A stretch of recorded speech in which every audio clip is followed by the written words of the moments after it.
Hi, welcome to the channel today. Today we're going to be doing a couple of things. We're going to be harvesting some watermelons. We're going to be harvesting some of the cowpeas, and we're also going to be making some cuttings off of my tomato plants and try to keep them going. Because right here, this tomato plant here is not the right one. Well, no. You got to make sure. Because when I started looking at these plants, they started all going together. So that's not the right one. This one is, and this is the mountain vineyard. I'm putting the mountain vineyard just because the mountain vineyard is been very prolific. So I'm going to try to give it a try for fall tomato. And I guess I cut it right here. I'll cut that off, that off, that off. Yeah. Well, let me see. So what I'm going to do is pull up my tag. This is going to say mountain vineyard. And then I'm going to make a hole so I can set the cutting down in it. Then we want to press around it, make sure we get good contact. And you take this, I'll mark it with something else later, but that'll mark it for right now. I also want to try to get one of the sun golds, or this is purple bumblebee here, but that's not, I don't care what it says, that's not purple bumblebee.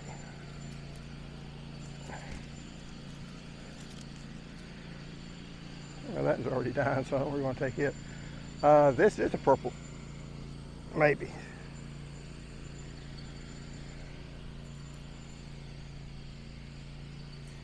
Well, it's growing good. So I might cut this one too. Cut these off.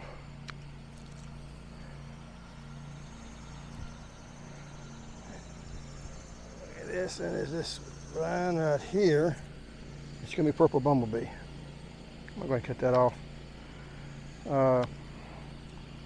So take my purple bumblebee.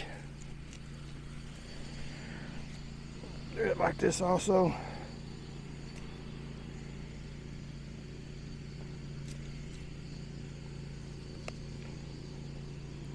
And I'll probably take this inside, or we'll take it inside, and I may spray the horticultural, well, the insecticidal soap.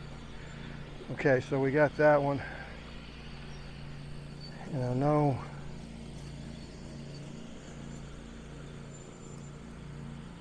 all the ones I thought was the sun gold, well, that's chocolate cherry. Still another mountain vineyard, because I tell you, sun gold doesn't do very well. I know this is a mountain vineyard because I'm looking at the fruit. So we'll cut it off right there.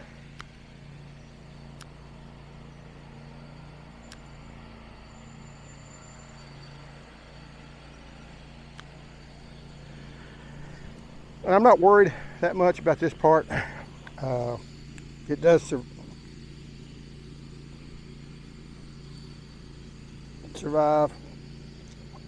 I will take those off. And I'm going to set these right here and hope I don't forget them. I won't. I end up getting them in. I say that with confidence right now. I gotta use this to put my other in. Now let's go back and look at the watermelons. Here's the watermelon patch. I know when I was a young gardener, the hardest thing I had was figuring out when these stinking watermelons were ripe. Finally kind of figured it out to where at least I'm, a lot better than I used to be. What you do, you want to look down here, these tendrils here coming out from there. When they're dried up completely, you know that it's probably ready. Other thing is you turn the watermelon around. That needs to be done now. If it's yellow here and not white, that's another indication. That watermelon is fixing to go bad on me. So hopefully it'll be okay. Now you may ask, which one is this one? This one is probably Crimson Sweet. We're gonna go on up here and do a couple more. Try not to step on any vines. Now this in here is really close to going bad. Let's go ahead and clip it regardless. It may be bad. That's probably chicken food. You can help. Just set down up over there.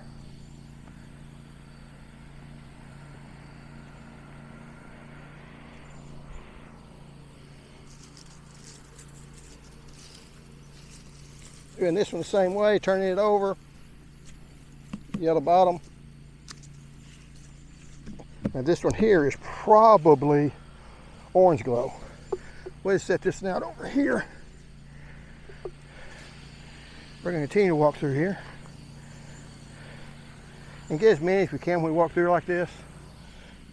Here's another one. Again, tendrils is ready. Orange meat on the back side. So we know it's good also.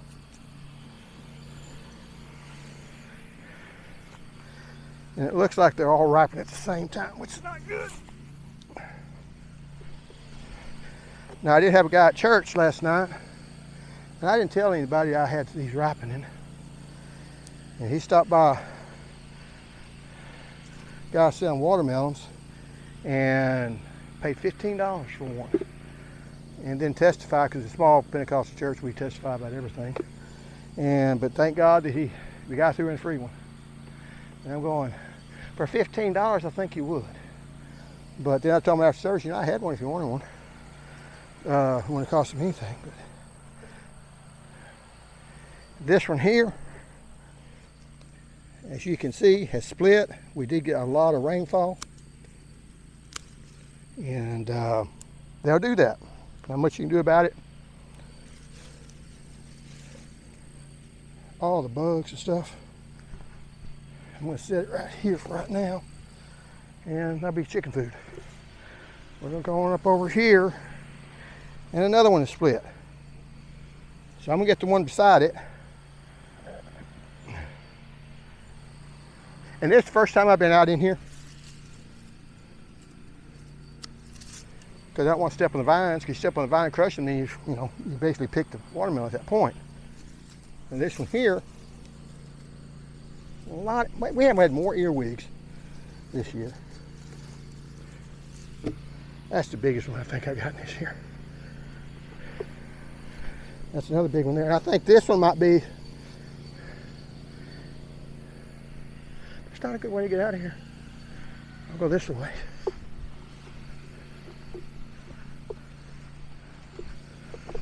You on your own, son? Okay. But there was one back over there that I noticed I want to pick because it's a different kind.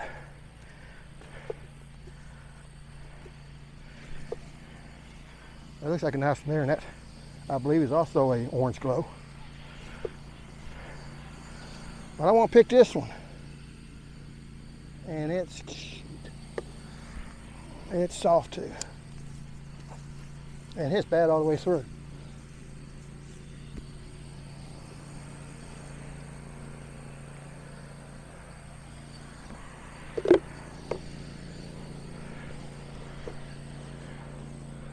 Can I make it? Good. Hopefully chickens will find it.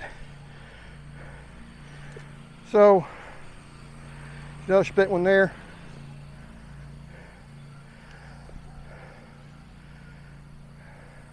Let's come up over here. Now you may ask, is there snakes in here? Probably. Hope I don't lose my cameraman now. But he may not be in here. As long as I don't see him, I'm okay. Now this one here, I'm gonna have to pick it now or it's gonna go bad, is probably, yeah, it's dried up there too. It's probably the Florida Giant. Guessing. It's not white on the bottom. It's probably ready. I'm gonna take this out over here. Set it right here. That way, man. We're gonna go that way. This here is the cowpeas. We quit picking the watermelons. When you want to pick these, really when they're like that, pretty easy to shell. You can let them get a little bit more, but you're starting to get too much when they get like that, and then they start splitting and dropping the seeds. Also, the birds is doing that to them. They'll start biting them, so there's not much in there. So, and these are at the end, so you can see more of that. So I just start picking anything that's that color. You definitely pick. If they're plumped up, you grab them. And really, it doesn't. I mean, when they're greener, they're harder to shell. But my wife does most of the shelling because that gives her something to do. And she sees that, she's gonna be mad. But I still say it. Some things you just gotta say when you're man, even though it costs you later. And FedEx truck. But like I say, just going through here, picking these up, trying not to think about snakes that might be in here. There's only one that we've seen. He did come right through here though, didn't he? We've seen. So, you know, he's probably not here. Sometimes you just gotta have faith they're not there. And honestly, he's not a poisonous snake. That would take it to a whole new level. Because if I see the snake, my number one thing is I don't hurt myself. Because he's not really going to hurt me. He didn't seem to be an aggressive snake. And they're just trying to get away. I have stepped on a snake once in my life, and I will say that my blood pressure went through the roof. No use checking it then. Now, some people say that y'all put these on trellises, and they might be right. I thought about it and then didn't do it. But main thing, you just want to pick them all. There's going to be a lot of them. These should have been picked earlier, these right here. But I was doing other things. And these are Mississippi Silverhull. The only problem I'm having with them, to me, they grow such a lot of vine before they start putting out the peas.